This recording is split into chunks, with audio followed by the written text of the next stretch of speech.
MLC ఎన్నికల్లో బీజేపీకి support చేసేందుకే BRS అభ్యర్థిని ప్రకటించలేదన్నారు మంత్రి శ్రీధర్ బాబు. యువత ఆకాంక్షలకు అనుగుణంగా తమ ప్రభుత్వం పనిచేస్తోందన్నారు ఆయన. ఎన్నికల కోసం బీసీ కులగణన చేయలేదంటున్న మంత్రి శ్రీధర్ బాబుతో మా ప్రతినిధి భాస్కర్ ఫేస్ టు ఫేస్.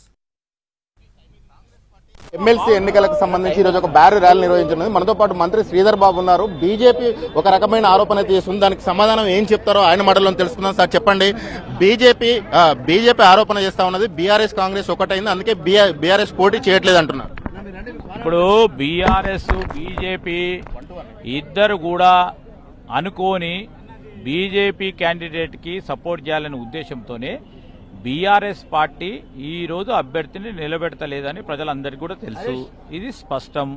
ఎందుకంటే కాంగ్రెస్ పార్టీ అధికారంలో ఉంది.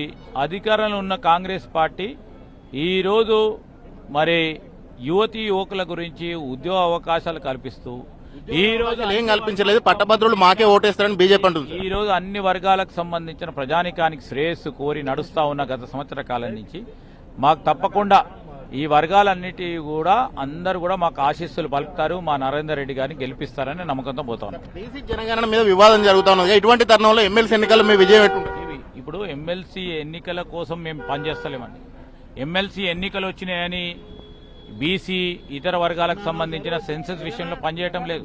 శాస్త్రీయత లోపించిందంటున్నారు. మా చిత్తశుద్ధితో అందరికీ న్యాయం జరగాలనే ఒక కాంక్షతో ఒక కార్యాచరణ తీసుకున్నాం. ఎన్నికలు వచ్చినాయి, ఎన్నికల ముందే చేయాలని బీజేపీ గాని బీఆర్ఎస్ చేసే ఒక ఫిలాసఫీని మేము అడాప్ట్ చేసుకోలేదు. ఈరోజు ఎన్నికలు వచ్చినాయి, ఎన్నికలు వస్తూ ఉంటాయి, ఎన్నికలు జరుగుతూనే ఉంటాయి. కానీ మేము మా రాహుల్ గాంధీ గారి ఆలోచన ప్రకారం ముందుకెళ్లే ప్రయత్నం కార్యక్రమం చేస్తున్నాం. 42% ఇస్తారా సార్? 42% ఇచ్చే ఎన్నికలకు వెళ్తారా సార్?